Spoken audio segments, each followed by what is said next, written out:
మీకు లాగిన్ అడుగుతుందండి. మీ ఐడి ద్వారా లాగిన్ కావాల్సి ఉంటుంది. అయితే ఈ ఆధార్ అప్డేషన్లో బయోమెట్రిక్ అప్డేషన్ కానీ, డేట్ ఆఫ్ బర్త్ అప్డేషన్ కానీ, ఇంకా ఏ విధమైన అప్డేషన్ అయినా సరే కానీ ఈ ఆధార్ ఎన్రోల్మెంట్ లైన్లో చేయాల్సి ఉంటుంది. ఇంకా న్యూ ఎన్రోల్మెంట్ కూడా చేయాల్సి ఉంటుందండి. అది న్యూ ఎన్రోల్మెంట్ అయిన తర్వాత చెప్తాను. ముందుగా అప్డేషన్ మనం ముందుగా పిల్లలకి ఆధార్ బయోమెట్రిక్ అప్డేషన్ చేయాల్సి ఉంది కాబట్టి బయోమెట్రిక్ గురించి చెప్తాను. ఇక్కడ మీ ఐడి, ఆపరేటర్ ఐడి, నేమ్ వస్తుందండి. ఇక్కడ పక్కన ఫింగర్ ప్రింట్ వెరిఫికేషన్ చేయాలి.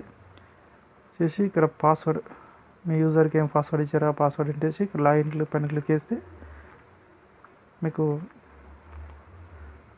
ఈ క్లయింట్ ఓపెన్ అవుతుంది. ఈ విధంగా వస్తుంది. అయితే ఇది జీపీఎస్ నేను కనెక్ట్ చేసి 12 డేస్ అవుతుందండి. కాబట్టి జీపీఎస్ అప్డేట్ చేయమని అడుగుతుంది. ఇక్కడ గో టు జీపీఎస్ పేజ్ అని ఉంది కానీ దానిపైన క్లిక్ చేయాలి. అంటే నేను 12 డేస్ అయింది కాబట్టి నాకు ఈ విధంగా అడుగుతుంది. ఖచ్చితంగా మనం డైలీ జీపీఎస్ అప్డేట్ చేయాల్సి ఉంటుందండి. డైలీ మనం అప్డేషన్ చేయాలి. అంటే అప్డేషన్ ఎప్పుడైతే స్టార్ట్ చేస్తామో అప్పుడు జీపీఎస్ కనెక్ట్ చేయాల్సి ఉంటుంది. ముందుగా మనం మన ల్యాప్టాప్కి జీపీఎస్ డివైస్ కనెక్ట్ చేసిన తర్వాత ఇక్కడ స్టార్ట్ జీపీఎస్ అని ఉంది కానీ స్టార్ట్ జీపీఎస్ పైన క్లిక్ చేయండి. ఓకే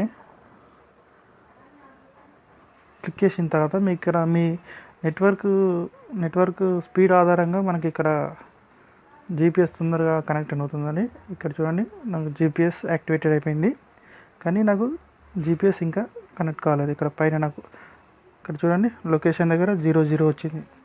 ఇది చేంజ్ కావాలి. అప్పుడు మాత్రమే మనకు లొకేషన్ జీపీఎస్ కనెక్ట్ అయినట్టు. ఇప్పుడు చూడండి అది ఏంటంటే మీ స్పీడ్ బట్టి మీకు కొద్దిగా టైం పడుతుంది.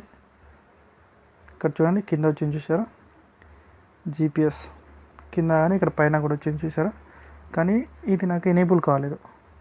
అది ఎనేబుల్ కావాలంటే మనం మళ్ళీ ఈ అప్లికేషన్ క్లోజ్ చేసి మళ్ళీ మనకి ఆధార్ ఎన్రోల్మెంట్ క్లయింట్ మళ్ళీ ఓపెన్ చేయాల్సి అనేది జీపీఎస్ కనెక్ట్ అయిన తర్వాత.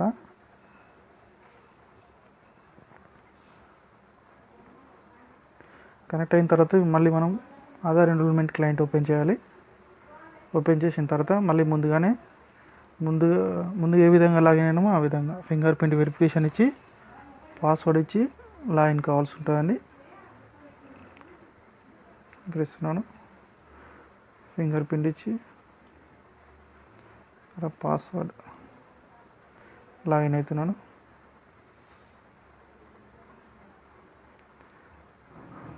లాగిన్ అయిన తర్వాత మళ్ళీ ఇక్కడ చూడండి గో టు సింక్ పేజ్ అని చెప్పేసి వస్తుంది.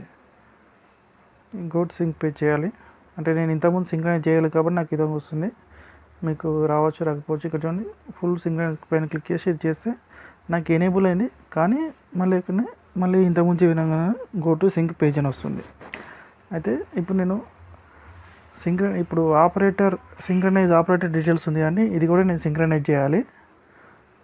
అది మీకు ఒక్కోసారి అడుగుతుంది, ఒక్కోసారి అడగదు. ఇక్కడ నేను ఇచ్చాను చూడండి సెంటర్ టైప్ పర్మనెంట్ అని చెప్పేసి మిగతా డీటెయిల్స్ అన్ని ఇచ్చాను. ఇక్కడ మీ పిన్ కోడ్, మీ ఏరియా పిన్ కోడ్ ఇవ్వండి. మీ ఏరియా పిన్ కోడ్ పైనే చాలా ఉంటాయండి.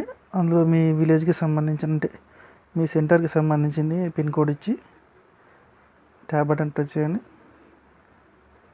ప్రెస్ చేసిన తర్వాత ఇక్కడ పోస్ట్ ఆఫీస్ ఉంది కానీ పోస్ట్ ఆఫీస్ సెలెక్ట్ చేసుకోండి. నేను సెలెక్ట్ చేశాను. సెలెక్ట్ చేసిన తర్వాత ఓకే బటన్ ప్రెస్ చేస్తే మీకు వస్తుంది. ఈ ఓకే బటన్ ప్రెస్ చేయడానికి ముందు ఇక్కడ మీ ఆపరేటర్ మొబైల్ నెంబర్ ఉంది కానీ ఆపరేటర్ మొబైల్ నెంబర్ మీదైనా కాదు ఒకసారి వెరిఫై చేసుకోండి. వెరిఫై చేసుకుని ఓకే బటన్ ప్రెస్ చేస్తే అప్పుడు మీ మొబైల్కి ఓటీపీ వస్తుందండి.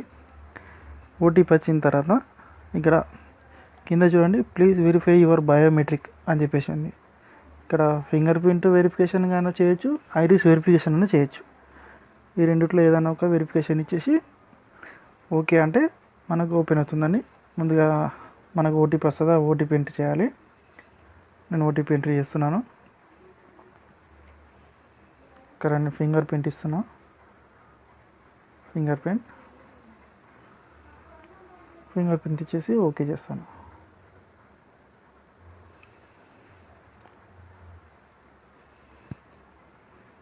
ఓకే, ఇది మీకు వెరిఫికేషన్ అవుతుందండి.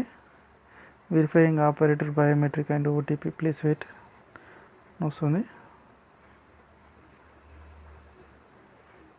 ఇది వెరిఫికేషన్ అయిన తర్వాత మళ్ళీ మనం ఇక్కడ లైఫ్ సైకిల్ చేంజెస్ అని చెప్పేసి ఉంటాయండి, అక్కడికి వెళ్దాం. ఇది చూడండి, ఆపరేటర్ సింక్రనైజ్ సక్సెస్ఫుల్లీ కంప్లీటెడ్ అని చెప్పేసి వచ్చిందని. ఓకే చూడండి, ఇక్కడ లైఫ్ సైకిల్ చేంజెస్ ఉంది కానీ ఇందులో అప్డేట్ రెసిడెంట్ ఇన్ఫర్మేషన్ ఇలాగ వచ్చి